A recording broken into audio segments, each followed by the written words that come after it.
கிட்டத்தட்ட அவர் என்ன சொல்றாருன்னா, கிபி 6ஆம் நூற்றாண்டுல நபிகள் தோன்றினாரு, இஸ்லாம் ஓகே.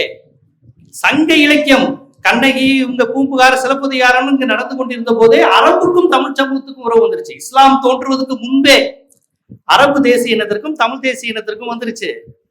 ரோமர்கள், கிரேக்கர்கள், யவனர்கள், அரபியர்கள் 50 பேரும் மதுரைக்கு வந்துட்டாங்க. மதுரையோட தொடர்பு கொண்டிருக்கிறாங்க. அப்படி ஒரு சமூக அக்கறை இந்த புத்தகத்தில் இருக்கிறது. இந்த தமிழ்நாட்டின் வரலாறு தான் இந்த பக்ரியா. ஆனா பேராசிரியர் சொல்லும் போது நானே இந்த பேரை நான் யோசித்தேன், எதுக்கு பக்ரியான்னு பேர் வச்சாங்க?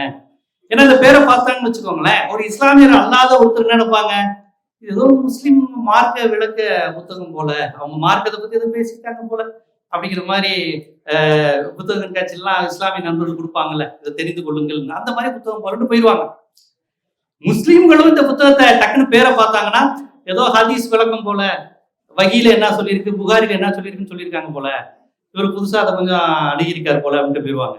ஆனால் இது இந்த பேரில் வராமல் நீங்க சொன்ன மாதிரி கடல் வாணிகம் மூலமாக பரவிய இஸ்லாம், தமிழ்நாட்டில் இஸ்லாம், உங்களுக்கு கிபி 6ஆம் நூற்றாண்டில் வந்த இஸ்லாம்ங்கிற தலைப்பா இருந்தா இன்னும் வணிக ரீதியாகவுமே இது ரீச் ஆகும், கமர்ஷியல் ஆகுமே. ஆனா அவர் அந்த பேரை தேர்ந்தெடுத்திருக்கிறார்.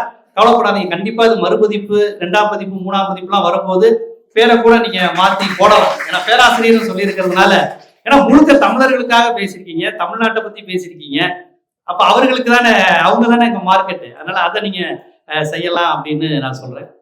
அப்புறம் இந்த புத்தகத்தின் விஷயங்கள்லாம் பேசும்போது நிறைய வரலாற்று தரவுகள் நம்ம அப்படி மூளையை அசைப்பட வைக்குது. இப்ப அப்துல் சமூத் அவர்கள் சொன்னாங்க பாத்தீங்களா, தோண்டி எடுத்தா புத்தர் சிலை வருது, ஊர் பேரு அனந்தன்னு வருது, அப்போ புத்தத்தோட தொடர்புடைய இருக்குது.